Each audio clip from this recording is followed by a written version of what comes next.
Demonology is really strong right now. It's one of the best specs in PvP, and it is easier to execute than ever. This guide is going to go through everything you need to know as a demo lock to succeed in PvP.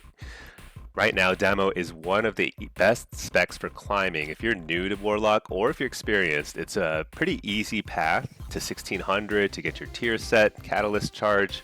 It's pretty easy to get to 1800 to get your elite set appearances, which I've got right here. And it scales really well into high rating, both in Arena, Shuffle, and in Blitz. I've hit rank 1 multiple seasons as Demo in both Solo Shuffle and Blitz, so I'm going to walk you through exactly how I plan on playing it this season. This guide is mainly aimed at newer players, so I'll go through the simplest way of playing Demo, but I think some experienced players might find a few tidbits here that are hopefully helpful. And I will mention just right off the gate that we just got some patch notes about the Demonology that look like it's going to lose its extra interrupt, which is a pretty major form of its CC, but at the same time, I think it's going to still be a well-rounded spec, very strong in a lot of content, and it doesn't really change how you play Demo at a core level, so everything here will still apply. Okay, let's start with what Demo actually does really well. In terms of its core identity, Demo is really unique. It's got a really cool playstyle. You summon a ton of little demons and you get these bigger demons when you're trying to burst somebody down. It's really fun and it's extremely well rounded. It's tanky, it's got a lot of crowd control, it's got a lot of sustained damage, and it's got a really strong burst damage window that's on a very frequent pace, like every minute and a half. Now, it's not the best at any one of those things. It's not the tankiest, it's not the most CC or anything like that, but it wins a lot of games through being very consistent and very flexible. So it tends to be really good in dueling situations, so 1v1s, it's good in World PvP for that reason. It's good in 2v2s and 3v3s, so that makes it very strong in Shuffle and Arena, and also in Blitz maps where there is a lot of like little skirmishes over nodes. So maps like Arathi Basin, Deepwood Gorge, it's very good at that. And in Blitz, it tends to be, I think it's really strong in those maps, and it's pretty good in other maps, like in teamfight maps. It actually is one of the highest teamfight damage specs right now. I think people haven't really realized that. They haven't caught on to the fact that Demo has gotten major buffs. However, it does struggle a little bit with mobility, so there are some maps where it's just always going to be a little bit lagging, like what's it called? Katmogu, and it's where you have to run around the map constantly with orbs. Demo tends to be a little weaker in that, but it more than makes up for it in other situations. I also should mention that even if you're mostly a PvPer, there's a lot of really fun PvE content out there, and Demo is really good across the board in PvE.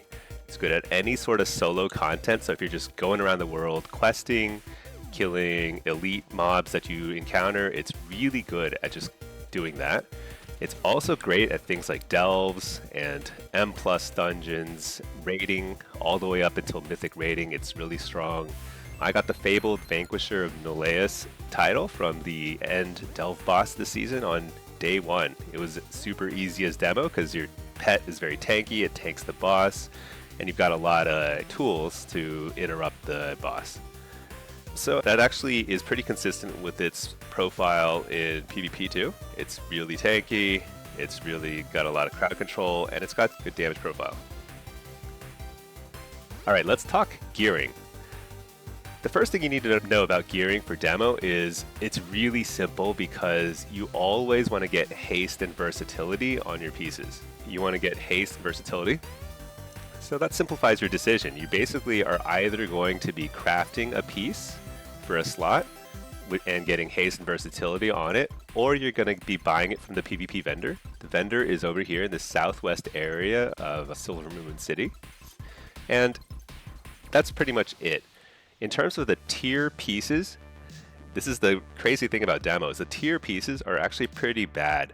I happen to be wearing a 2-piece bonus here right now, but that's just because I play a mixture of Demo, Destro, and Affliction, and I do a little bit of PvE too. If you do a mixture of content like that, a mixture of specs, I would go ahead and get at least the 2-set bonus. Just get the shoulders and the chest.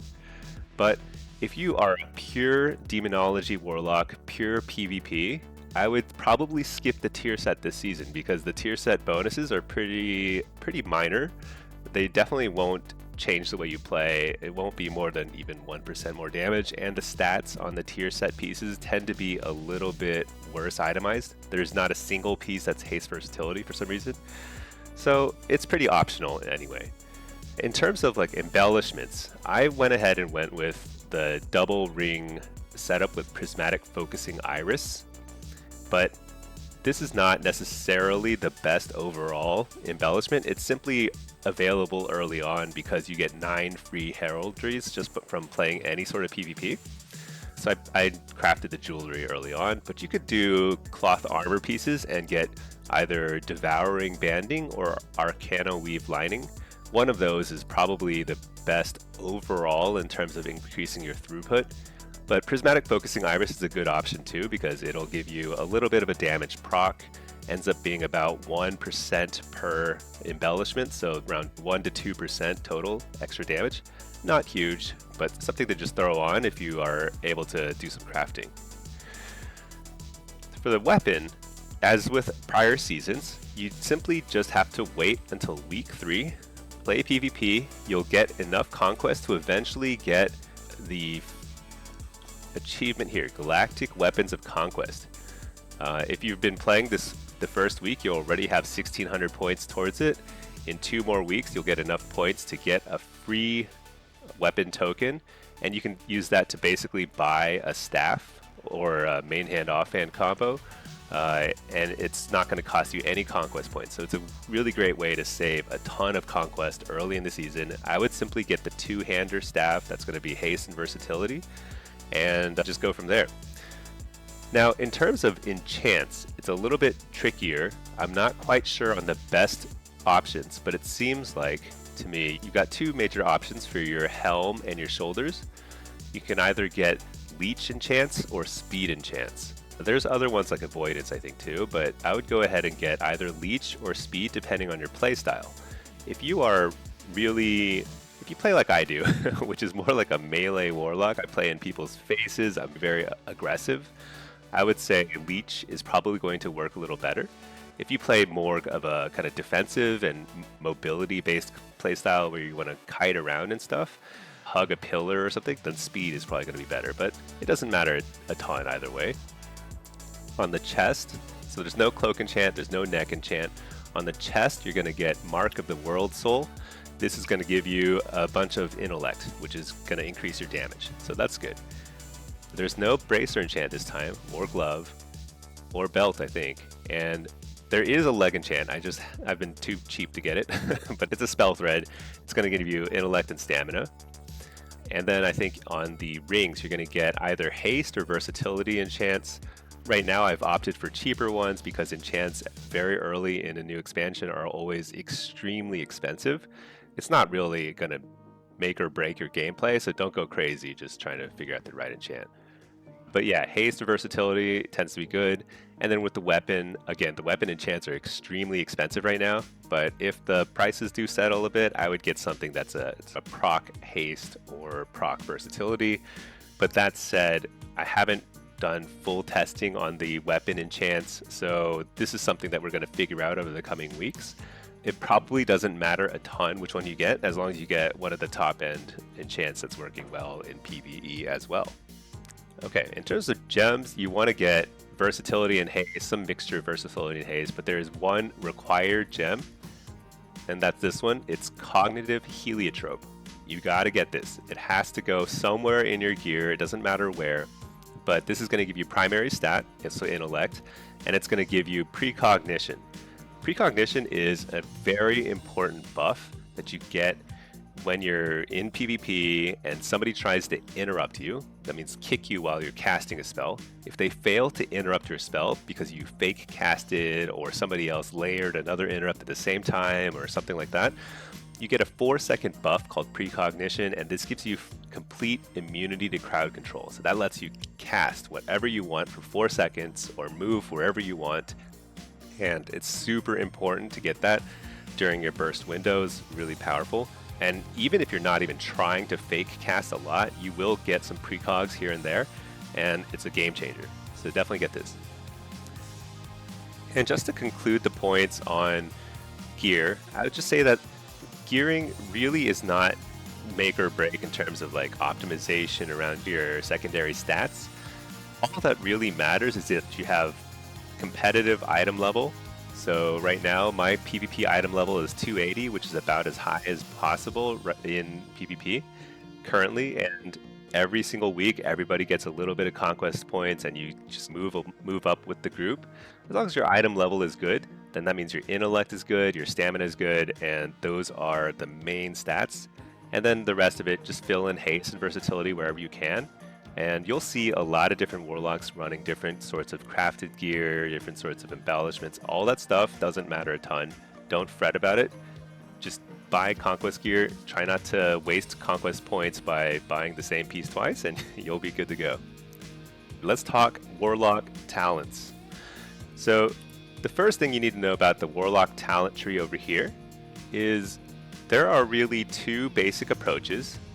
There's a couple points you can change here and there that don't matter too much. You can just cater to your own playstyle.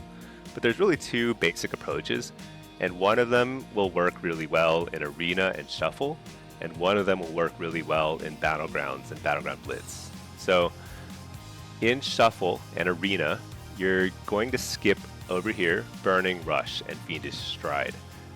Burning Rush is basically a talent that gives you a movement speed boost. It drains your health though at a very high rate, so it's pretty painful to get this in Arena and Shuffle, but you need it for Blitz, where objective-based gameplay is super important. Like, you gotta get to the objective as quickly as possible. Sometimes you just simply have to turn on Burning Rush and hoof it. So that's really important.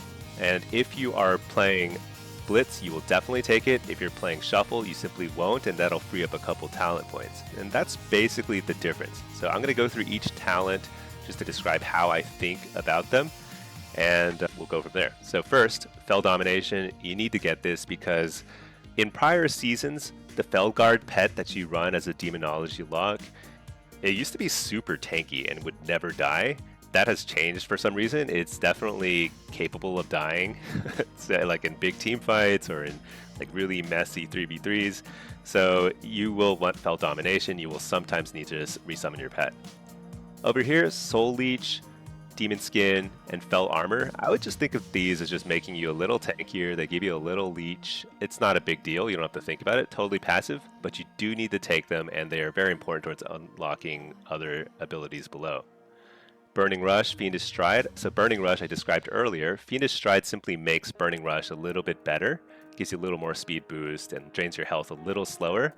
So that's pretty good. I tend to take both of them together when I play Blitz. Over here, Fel Pact.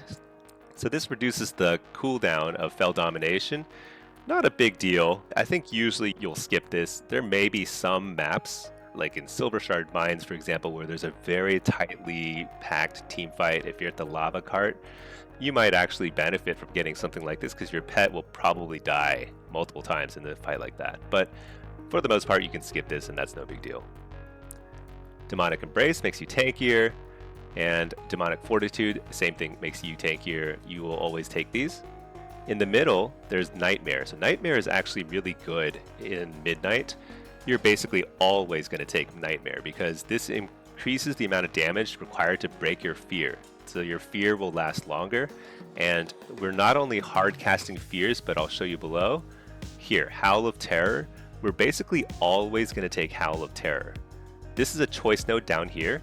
So you can take Howl of Terror or Shadow Fury, and there might be some situations where Shadow Fury is good. It's a ranged AoE stun, pretty nice, but Howl of Terror is on a pretty short cooldown. It fears a bunch of targets around you, and because you're a Warlock and everyone chases after the Warlock, you're going to benefit a lot from casting Howl of Terror on cooldown. Really powerful. And Nightmare works with Howl of Terror, so it's going to make your howls even stronger. Banish, you can take this against other Warlocks to banish their primary pet, but the thing about primary pets is that they actually don't do that much damage in Midnight. It's not a hugely important thing to banish stuff, so you might take this every now and then. I basically never take it. Curse of Exhaustion, you need this to unlock stuff below, and it's super good, especially in Blitz when you want to AoE curse, because there's a talent point down here, Foul Mouth. It'll curse other stuff that's like closely packed together. And so Curse of Exhaustion can get a ton of value sometimes, and it's just a ranged, slow, very powerful in a lot of situations.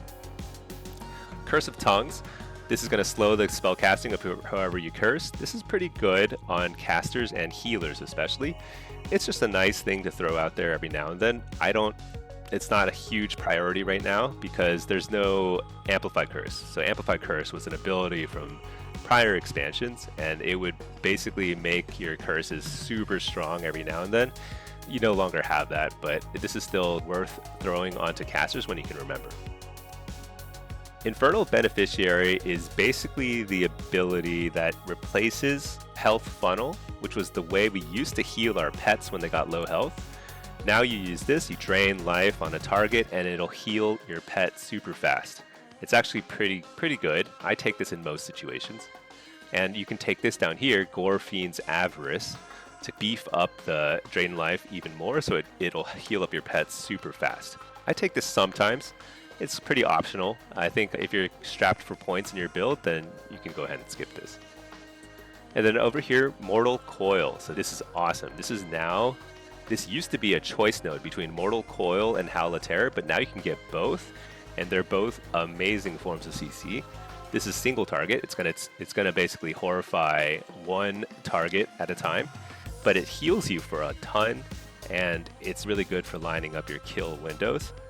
Add to that improved Mortal Coil. You'll always take this because it increases the range of Mortal Coil, which is huge, and it also increases the healing, which is also a nice benefit. Here, Pact of the Annihilant. So this just increases your damage, and you simply have to take it to unlock stuff below. No big deal. Pact of the Satyr increases your haste. This is actually really worth taking because 2% haste is very nice. 2% crit in PvP is actually not that great because crit is nerfed in PvP specifically, but they're both just damage nodes. Demonic Circle, this is your main form of mobility as a Warlock. So you're going to lay a circle wherever you go. I mean, Blitz, Arena, Shuffle, no matter what, you're going to plop down a circle somewhere that you think is relatively safe, and then you are going to port back to it basically on cooldown. This is the only way you can really move around easily. It's actually a very powerful ability, and when you couple it with Abyss Walker below it, it says that it reduces damage you take by 4%. It actually reduces damage you take by 8% in any PvP situation. A very powerful cooldown. So you're going to be using your Demonic Circle Teleport quite a lot. Dark Pact. You're going to cast this early and often. This is a defensive cooldown.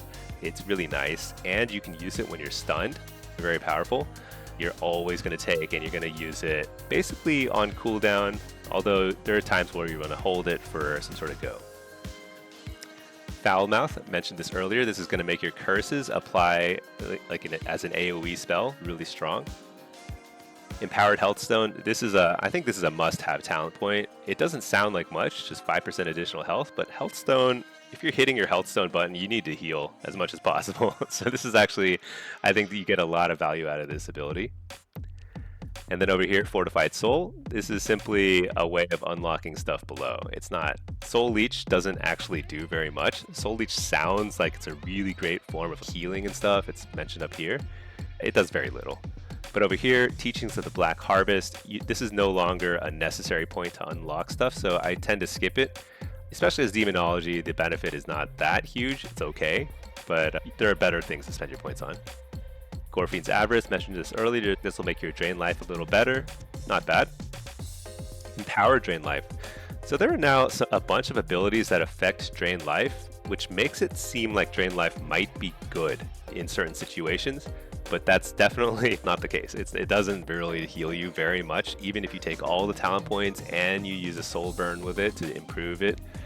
It's pretty lackluster, and if you're casting Drain Life, that means you're like in a very desperate situation, and you would probably be better off doing more damage or trying to CC or something. So I would say generally you're going to skip this node and you're not going to be casting Drain Life except to heal up your pet. Over here's a choice node, Ichor of Devils or Frequent Donor. This is totally up to you in terms of your playstyle. Dark Pact is really powerful, so Frequent Donor, getting a little bit shorter cooldown on it, I think is usually the right play. But in something like Blitz, when you're, especially on maps where you're roaming around and getting into little fights every now and then, Ichor of Devils can be better, especially if you don't have a healer to back you up, because it'll save you some health every time you Dark Pact, and you may not benefit anyway from the shorter cooldown on Frequent Donor. So I'll take this on Blitz very often, and I'll take this very frequently on Arena and Shuffle.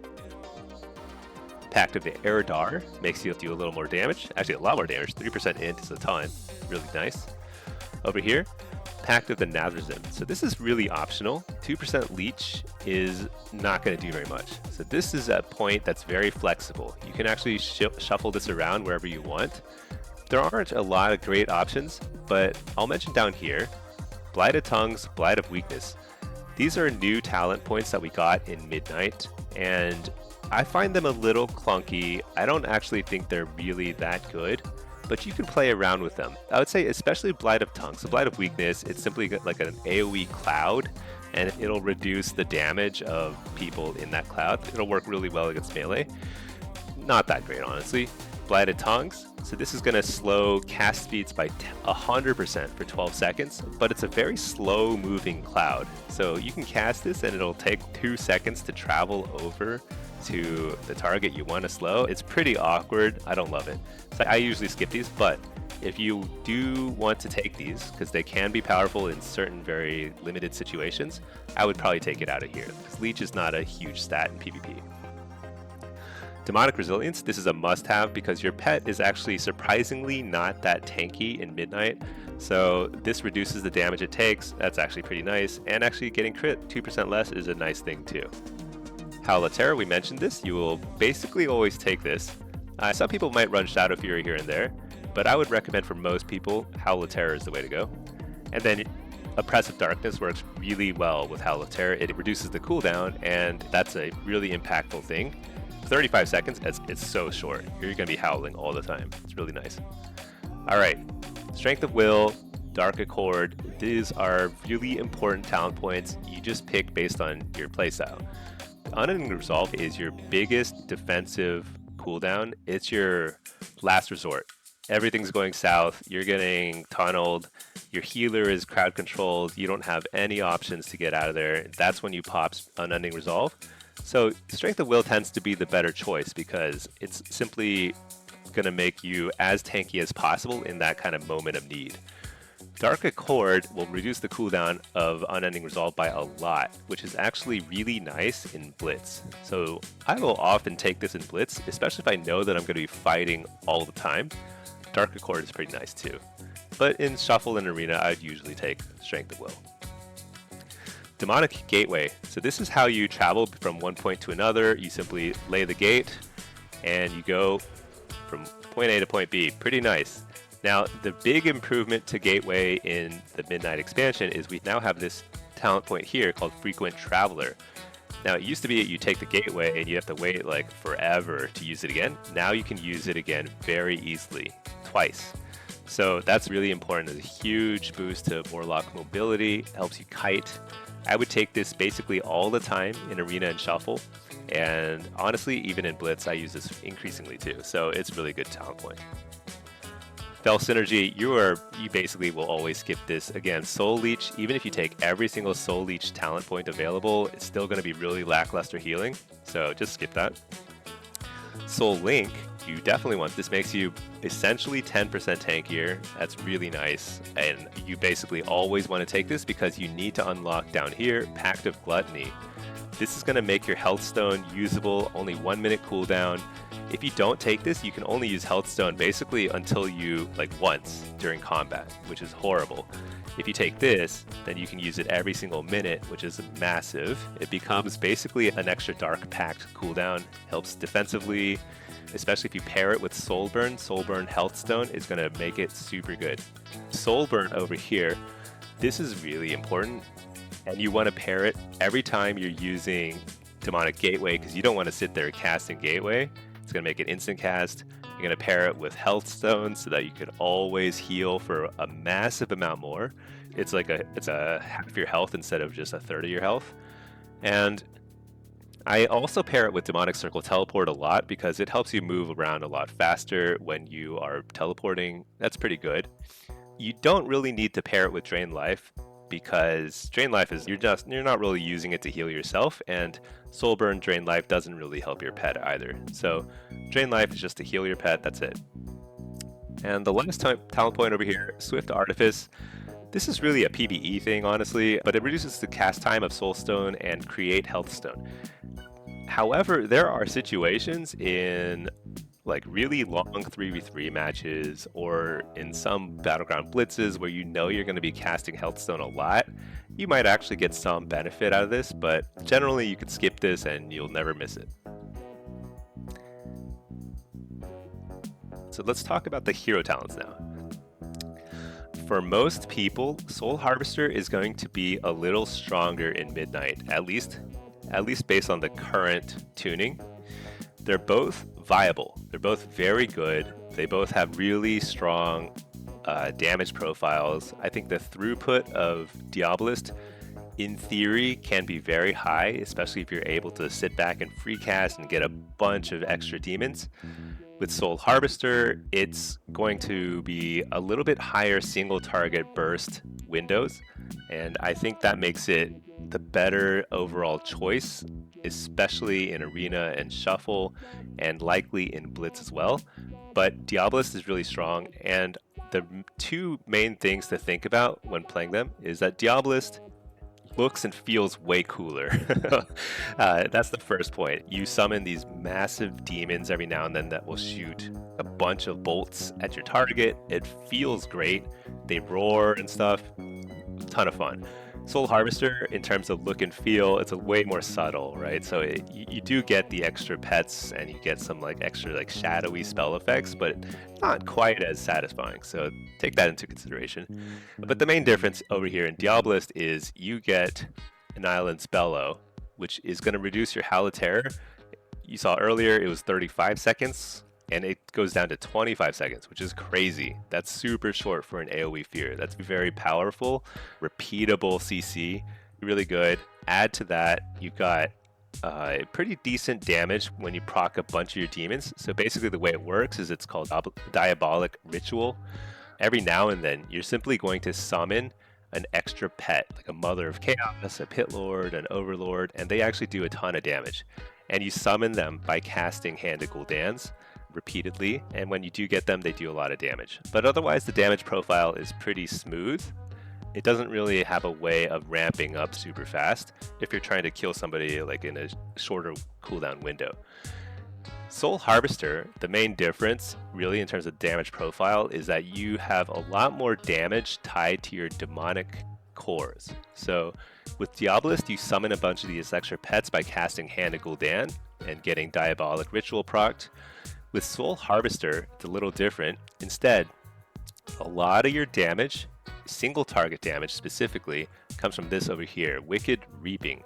This got a massive buff in the last tuning, and it's already been performing very well. Basically, so it says consuming demonic core feeds the demonic entity within you. That sounds super confusing, but basically there's this dude that pops out and he hits whoever you shoot your demon bolt at, and it hits really hard. So if you're trying to kill somebody, the kill rotation with Soul Harvester is you simply Demon Bolt them a bunch. You Demon Bolt them like 4 times in a row. You're going to proc Wicked Reaping a lot. It's a lot of single target burst.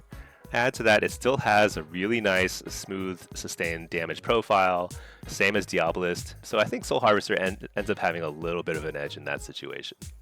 But both totally viable. Pick whatever you like. If one seems super fun compared to the other, then just go for it. All right. Let's look at the Demonology Talents, and I'm going to mention one thing. There are 2 approaches here, and they're basically based on the end talent points, like whether you go for the Doom Guard over here, I'll talk about it in a second, or whether you go for the Vile Fiend over here.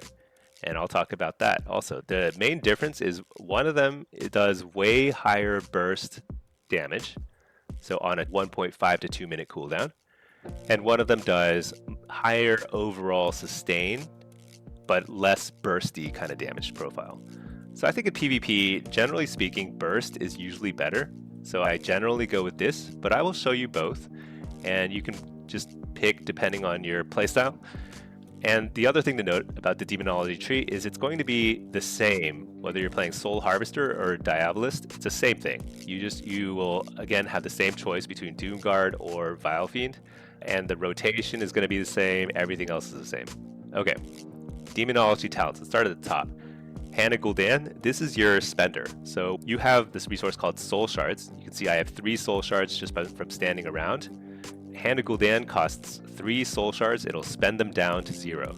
You can have up to 5 Soul Shards, and you want to try to avoid overcapping. And you gain Soul Shards in 2 ways, which is first, you Shadow Bolt. That'll give you 1 Soul Shard, or you Demon Bolt. So over here, Demoniac over here, this is going to give you this talent point. Look at it, it's a 4 paragraphs, it's so long. But basically the way it works is that every time you get what's called a demonic core, and you get demonic cores from your imps and your dreadstalkers, and you can get them from Power Siphon over here, which is a way of sacrificing a couple of imps in order to get 2 demonic cores. But basically you get these buffs called demonic cores. When you have it active, you'll see here, you've got this little indicator. This is built into the base UI, and this indicates that I can now cast Demon Bolt. Now you can cast Demon Bolt in general, but you're never going to hard cast it. You're only going to use it when you have demonic cores available, because it becomes an instant cast, which is awesome. And this will generate 2 soul shards. So your main way of spending and generating shards, so you spend with Hannah Gul'dan and you generate shards over here with Demon Bolt. Now you can generate shards with Shadow Bolt, as I mentioned, but you're not going to be casting that often in PvP because you basically will have a lot of other things you want to cast instead. So Demon Bolt, Hannah Gul'dan, over and over again.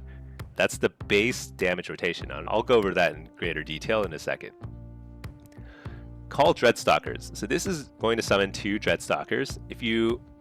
When you first take this talent point, it's actually a hard cast. You got to summon them, and then there'll be 2 Dreadstalkers. They do a moderate amount of damage, nothing too crazy.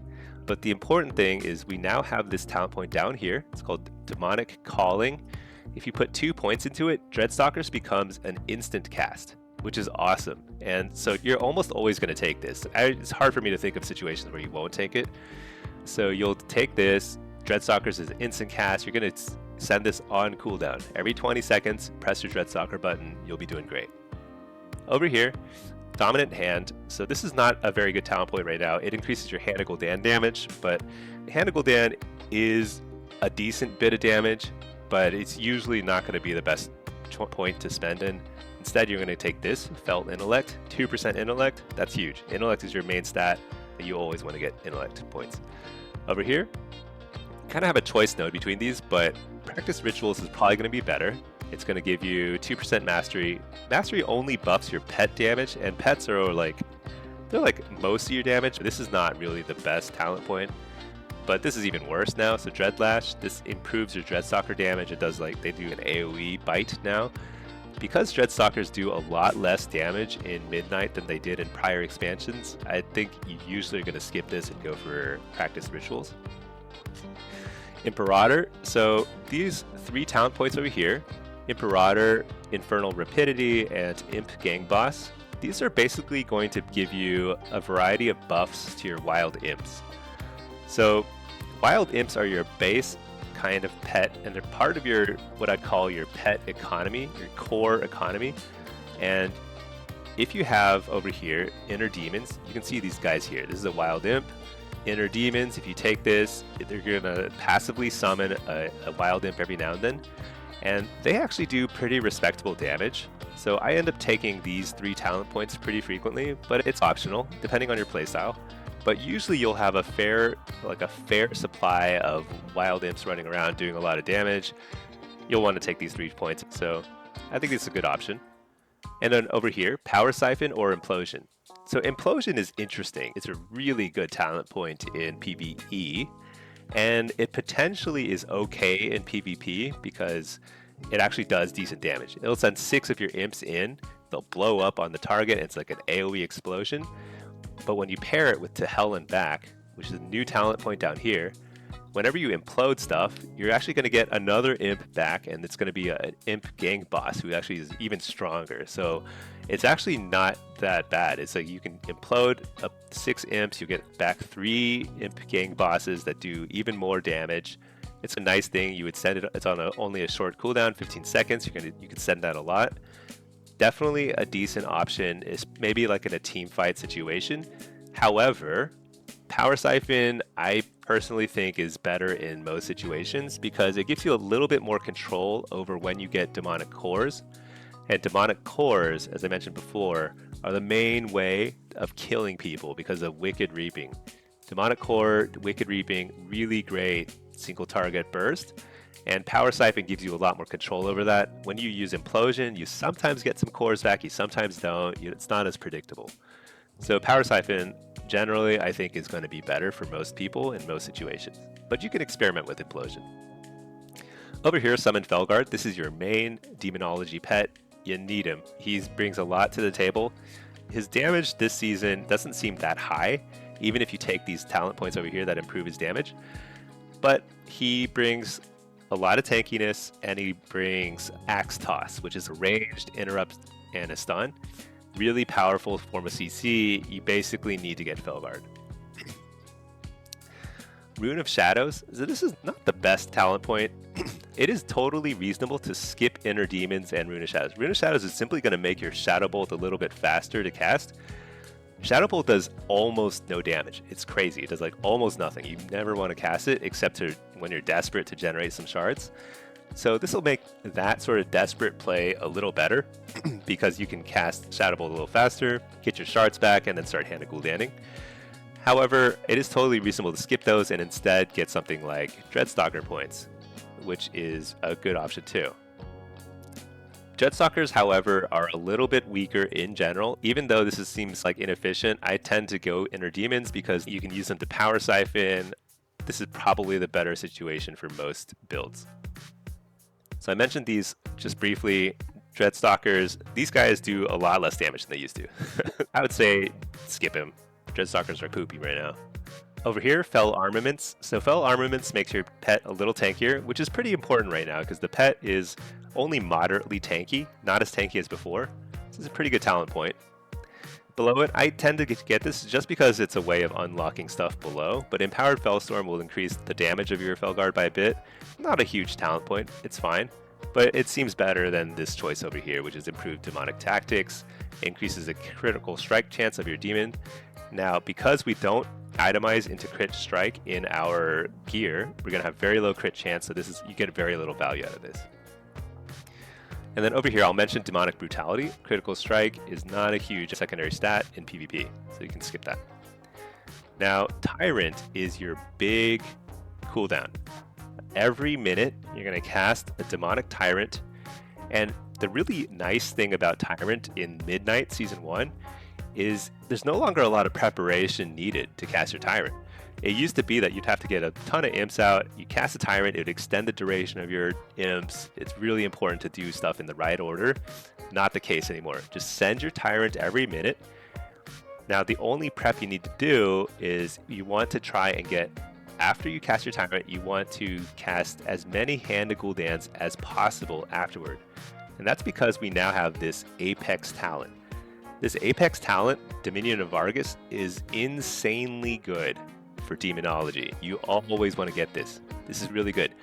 Basically, this is going to summon a bunch of extra pets that do a ton of damage, but they only pop out every 2 Hand of Gul'dans you cast after your Tyrant, and you've got like 25 seconds to do it. In the right situations, you can cast Hand of Gul'dan 6-8 times after Tyrant, sometimes even more if you've got like Bloodlust or something. You can do crazy amounts of damage because then you'd get 3 or 4 extra pets, and those pets do very meaningful damage. But even if you only get 2 or 4 Hand of Gul'dans afterward, it's going to still be pretty noticeable damage. Nice little burst window every single minute. Very powerful. This is what makes Demonology, I think, a greater threat every minute now than it ever has been. Really cool.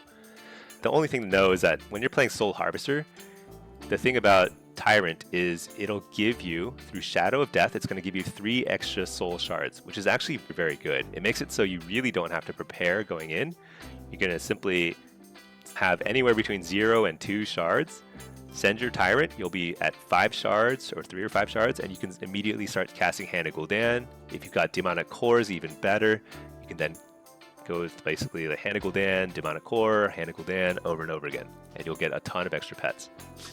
Over here, you've got Spiteful Reconstitution. This is going to increase your Demon Bolt damage, and more importantly, consuming a Demonic Core has a chance to summon a Wild Imp. It's nice because that keeps you summoning more imps, and when imps expire, they give you cores. So this is a kind of nice way to keep the cores and imp economy running. I would almost always take that. Tyrant's Ablation, this is going to give you a haste buff every time you cast Tyrant. Again, very powerful because this is a really big part of your rotation. Every minute you want to do as much damage in Hand of Gul'dan as possible. 8% haste is nothing to scoff at. That's actually really nice. And Tauren Armaments, this is a pretty optional talent point. This is going to change your Tyrant into a melee Tyrant, because normally if you don't get this, he's a ranged guy. He's going to shoot some demon bolts at people, or I don't remember what they're called, some sort of like bolt at people. It doesn't do that much damage himself.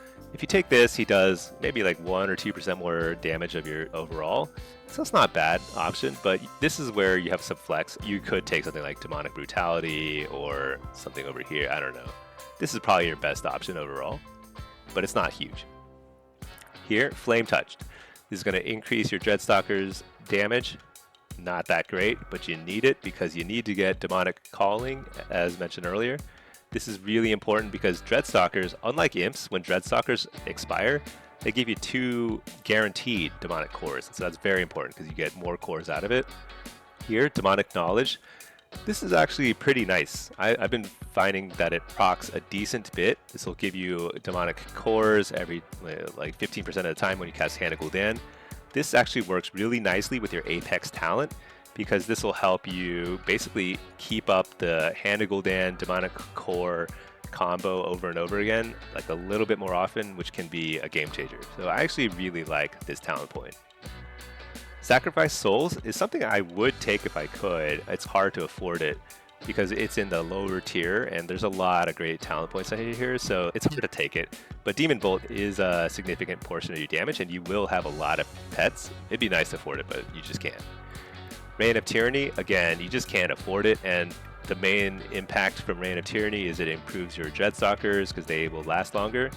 And the funny thing about that is because Dreadstalkers don't do a lot of damage, you actually don't want to take Reign of Tyranny because that's going to delay your getting 2 extra cores from casting Dreadstalkers by 15 seconds because they're going to last longer. So you don't really want this. You basically will never take that. Here, Master Summoner. This is actually a pretty good talent point. It's 3% mastery. I mean, it's like literally better than this one over here, which is 2% mastery, and it makes your Tyrant a much faster cast. Super important because you don't want to get set behind in your Tyrant windows. So just take this all the time. Demonic Calling. We mentioned this earlier. You need to get this because it's like a very important part of your Demonic Core rotation. And then I'll mention this one first, Hellbent Commander. This is actually really powerful. Your demons do 1% more damage for each demon you control. You will often have 10 or more demons, just in general. So this is a really nice buff to your damage overall. It's a kind of a must-have point. And then you have some options. So the first thing I'll mention is here, Fell Ravager. So we just got, literally last night, we got some patch notes for the next 0.5 patch, which is probably like a month or 2 away. This is going to change, but right now it's a must-have talent point. This is going to give you an extra ranged interrupt. So Grimoire Fell Ravager, it does cost a soul shard and it's on the global cooldown, but you can interrupt somebody from range. Very powerful because you now have 2 ranged interrupts, at least for now.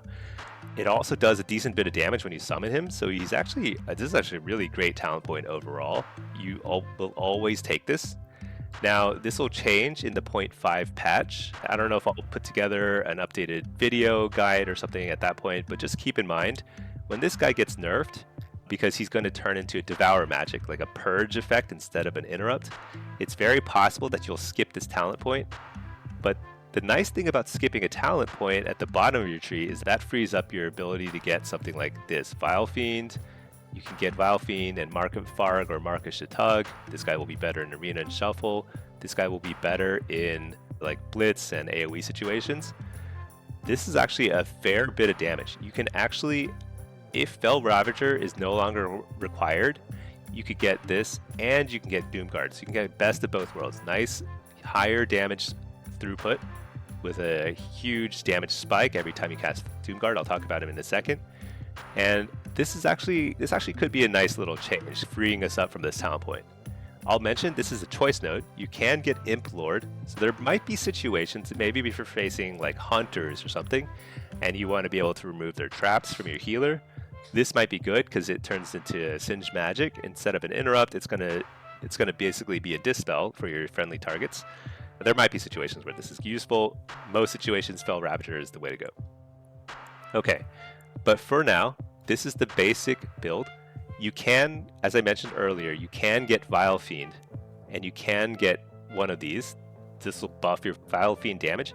And the nice thing about Vile Fiend is you don't have to press a button. You're going to press your Dreadstalkers, and it's going to summon a Vile Fiend with the Dreadstalkers. So it just adds to your damage without adding any burden to your rotation. There's no extra global cooldown, no extra keybind. That's pretty nice. And the damage is actually decent. Right now, I think the winner overall is over here, Doom and Doomguard. So Doom puts a kind of long duration debuff on a target, and when the debuff expires, they take a little extra damage. It's actually not that big a deal in PvP. It does a very small amount of your damage. In PvE, it's pretty important to juggle your Doom debuffs among a lot of targets. In PvP, I would not fret about it. But Doomguard is a 2-minute cooldown, and he does an insane amount of damage. And he only lasts for 12 seconds. He'll do a ton of damage during that 12 seconds. This will beef up your burst combo every 2 minutes by a lot. And it's actually shorter because every time you use a demonic core, it shortens the cooldown by just a little bit. So it ends up being like a minute 40, minute 30 cooldown. And that's really powerful. So I highly recommend trying this out. It is going to add to your rotation, like it's one more button you got to press, but it's super, super good. To Hell and Back, so this is a nice way to just keep imps running around. You want as many imps as possible. So this is a pretty good talent point, but this is also very interchangeable. You can skip this and get Vile Fiend if you want the free Vile Fiend. Totally reasonable option. I don't think it matters too much either way. It's just that it's hard to get this guy here because you really need Fell Ravager and you really need Hellbent Commander right now. And so there's really no other way to get it. You could give up this and get that, but if you give up Master Summoner, you will find that you will probably have trouble casting your Tyrant. You can play around with these talent points. They're all relatively interchangeable, but this is generally the approach that I tend to take. And the final thing I'll mention is the Apex Talents. As I mentioned, they are very good. You should definitely take them. It's not something you skip. So now let's talk about PvP talent points. These are actually completely unchanged from the prior expansion. So if you played Demonology in the War Within, this will feel very familiar. The nice thing though is that actually there is one change, and it's a pretty big change. This guy over here, Master Summoner, this used to be a PvP talent that we had to take all the time, and they shifted it over to the tree, which is nice. So that frees up your PvP talents. You can get a variety of things depending on the situation, and a lot of these are good. I'll go ahead and mention the ones that are bad are Bonzafell is like an extra cast. The only nice thing about it is it's a fire school spell, so it'd be like your only fire school spell, but it's really bad. It does no damage. And then Bloodstones, you're never going to take this as demo because you want the extra tankiness. You're going to get Pact of Gluttony, and you can't take this and Bloodstones, but Bloodstones will give you a haste buff. It's nice. It's nice to play with every now and then, but not as demo. Usually more as like an affliction thing. Other than that, everything else is usable depending on the situation. When in doubt, my usual combo is going to be Nether Ward, which reflects spells. It's really nice to make plays. If somebody's trying to Cyclone you or Sheep you, you can reflect it on them. Soul Rip, It's a nice way to reduce damage that's incoming. It's more of a defensive thing. And then Call Fellord. This is going to give you an AoE dude. You can plop him down like this. Wait, do I have a keybind? I don't know what's going on. Oh, you know what? I don't have war mode on. There, I turn on war mode. There, this is the Fellord. So he's like he's a dude. He will cleave in a circle around him. So if you stand right inside of him and you've got a bunch of melee trying to hit you, they're going to get cleaved by this guy. It's actually really nice. So I highly recommend running Call Fellord in a lot of situations. You get a lot of extra little stuns out of it, and he does a fair amount of damage himself too. Now, in terms of other PvP talents, they're all pretty good. Gateway Mastery, as mentioned earlier, Gateway got a huge buff in Midnight. It's actually way more useful now because of Frequent Traveler. You can use it twice. Gateway Mastery lets you go super far away, and if you end up going too far, you can just like simply take it right back with Frequent Traveler. That's actually pretty nice. This has way more value now, and I would think it might have more value, especially in 3v3 when you have a coordinated comms with your teammates, but still it could be useful in Blitz too. Shadow Rift. This is really more of a Blitz spell. You can use it in some arenas to try and mess with people, but because there's so many good options, I tend not to take this in arena or shuffle. But it is good in certain Blitz maps where you really want to get somebody out of a certain objective, like in Silver Shard Mines. There's a lot of people that will be tightly packed around the cart, and then right before the cart is about to cap, you can try and Shadow Rift a bunch of people out. If you do it well and they all get slowed, with a Curse of Exhaustion and Foul Mouth combo, then Shadow Rift can get a lot of value out of that. And then finally, Impish Instincts. This is really good against a bunch of melee or hunters. You can basically guarantee that this will proc a lot. It'll shorten your cooldown for Demonic Circle Teleport by a lot. So that'll help a ton with kiting something like a warrior. So this is actually pretty nice in those situations against melee. All right. That pretty much covers the talent points. And so now I'm going to talk through rotations.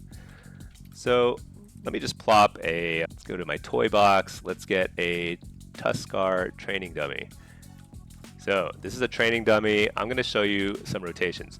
The thing about rotations is you really need to know just two basic things. What's your standard loop and what's your burst rotation? The standard loop is very simple. You're simply doing this. You start combat. You're gonna use Dreadstalkers on cooldown. So you send your Dreadstalkers.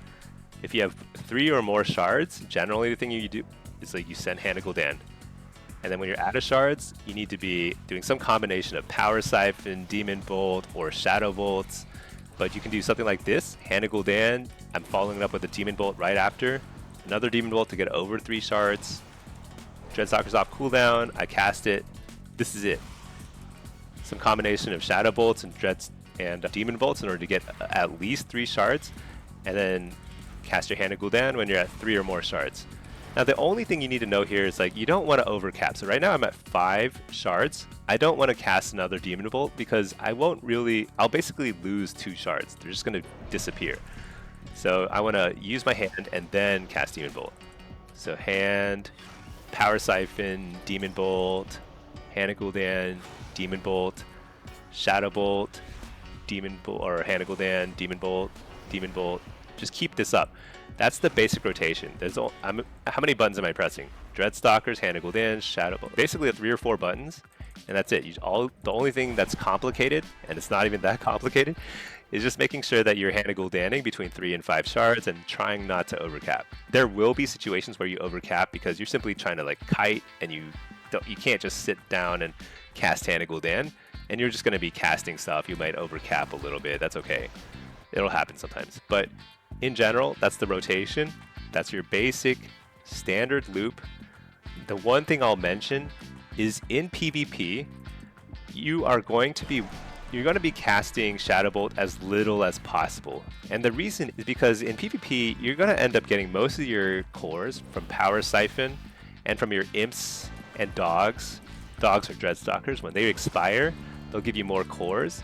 So you're going to try not to cast too many Shadow Bolts. So here, I could cast a Shadow Bolt because I'm at 2 shards. I can't cast Hand of Gul'dan, and I don't have any Demon Bolt procs left. But I would usually be better off just simply fearing something or kiting, doing some other CC like Mortal Coil, Howl of Terror, something like that. A little more utility weaved in is going to help even more, because eventually you're going to get your demonic core procs back. And so it's a little bit more efficient. Every time you're casting Shadow Bolt, think about whether you could have casted something like Fear instead and gotten just as much out of it. All right, so that's your standard loop. Now let's show the burst rotation. The burst rotation is simple. You're simply doing your standard loop, same as ever. And the idea here is if you're playing Soul Harvester, you want to get to 2 shards before you go. 2 shards, because that'll maximize the amount of shards you have ready when Demonic Tyrant pops out. If you're playing Diabolist, I'll mention, if you're playing Diabolist, the hero talent here, you will want to have as many shards saved up as possible, which can be harder, so there's more setup required for Diabolist. But if you are playing Soul Harvester like I am here, I'll show you. You're just going through your standard rotation, you're getting a couple of cores here and there, you might Power Siphon early. Anyway, here we go. I've got 2 shards. What do? Send Tyrant, and then start casting as many Hand of Gul'dans as possible. Hand of Gul'dan, Demon Bolt. Hand of Gul'dan, Demon Bolt. I can do double Hand of Gul'dans because I have 5 shards. Make sure you use your Dreadstalkers because you want to make sure you're still getting cores. Hand of Gul'dan. Now there, I ran out of demonic cores. Here, you know, it's again, it's not ideal to be casting Shadow Bolts, but if you are going to be casting Shadow Bolts, do it during your Tyrant window. But now you see what I've been doing is I've been summoning these extra big pets here. This guy here, and Tauren Jailer, he hits super hard. That's from your Apex talent here, Dominion of Argus, and that's a ton of burst. I don't really have a way of showing you how much burst I was doing there, but that's a very respectable burst. Now, to do your super mega burst rotation, you do the exact same thing. You want to get some shards, get 2 shards, get some demon bolts ready, send your Tyrant. It's already up. It's a short cooldown. Okay, let me get another training dummy out. So I sent the Tyrant, send a couple of Hand of Gul'dans. Make sure you use your Dreadstalkers on cooldown, but you want to make sure you weave in your Doomguard guy. This guy here is doing a bazillion damage. Doomguard. It doesn't look like it. Looks like just Shadow Bolts, right? He's doing a bazillion damage. You just have to take my word for it. Really awesome cooldown. He only lasts 12 seconds, so you want to do it a little bit after you, like right after you Tyrant and get a couple of those demons out so that they're all shooting at the same time. You can layer those together and do a ton of extra damage. And then after your Tyrant's gone, after you're no longer summoning Dominion of Argus pets, you simply go back to your basic rotation, and that's it. That's pretty much it. Other than that, the only real skill, so the rotation is very simple, but the real skill comes from weaving in things like fears, like an extra interrupt. Axe Toss is another stun. You can do your Fel Lord. Let's say it's a caster, you can actually plop a Fel Lord on top of them. It's going to disrupt their cast because it's going to keep stunning them. Coil, Howl of Terror, basically any sort of utility spell that you've got.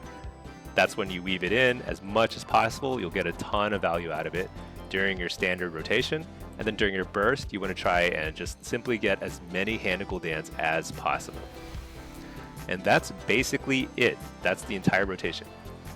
I will mention one more thing.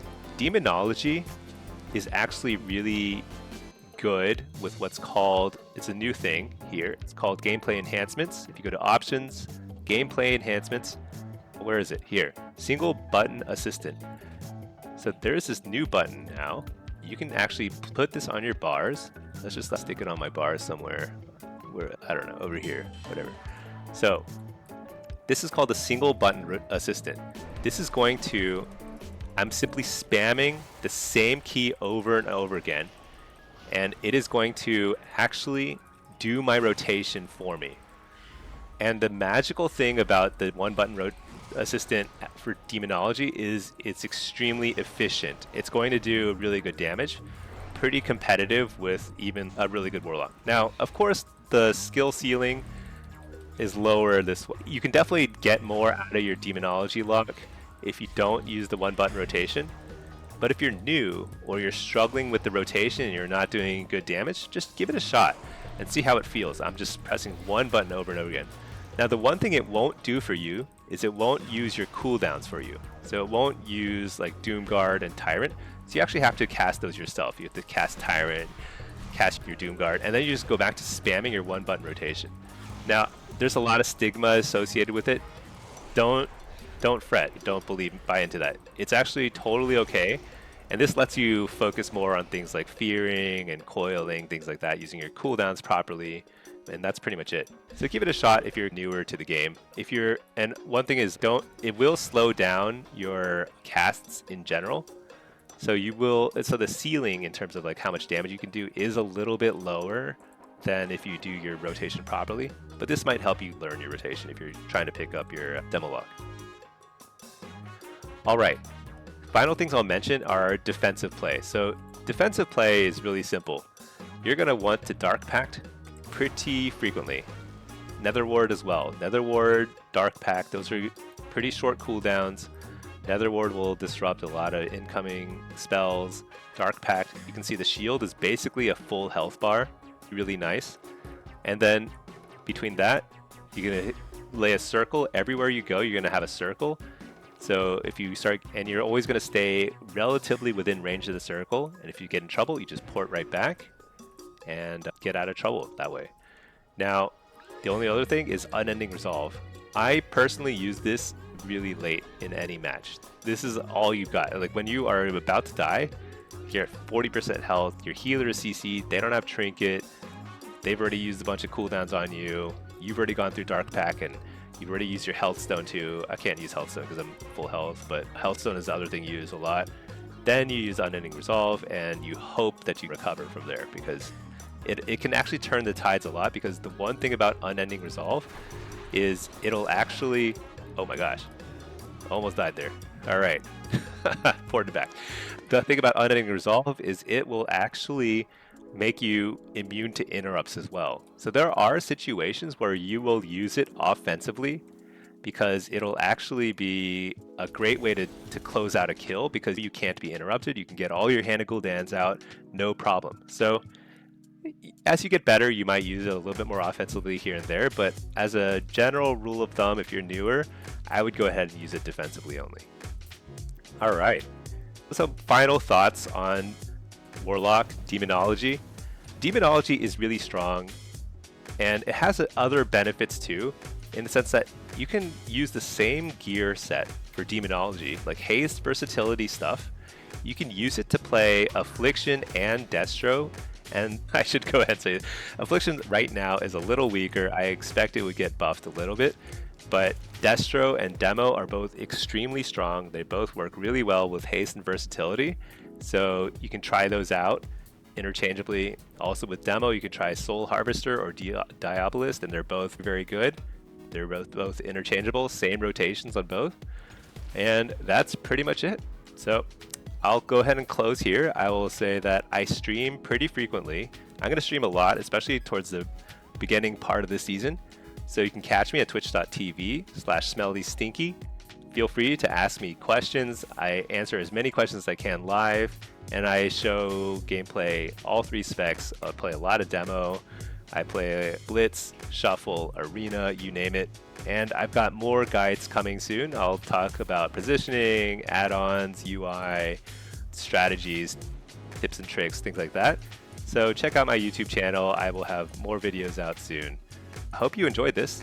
I hope you have had a good season so far. We're only 3 days in, but it's actually been a pretty fun expansion. I think Midnight is shaping up to be a really good expansion, especially for us Warlocks. So get out there, have fun. I'll see you in arenas, blitzes, and hopefully on my stream too. All right.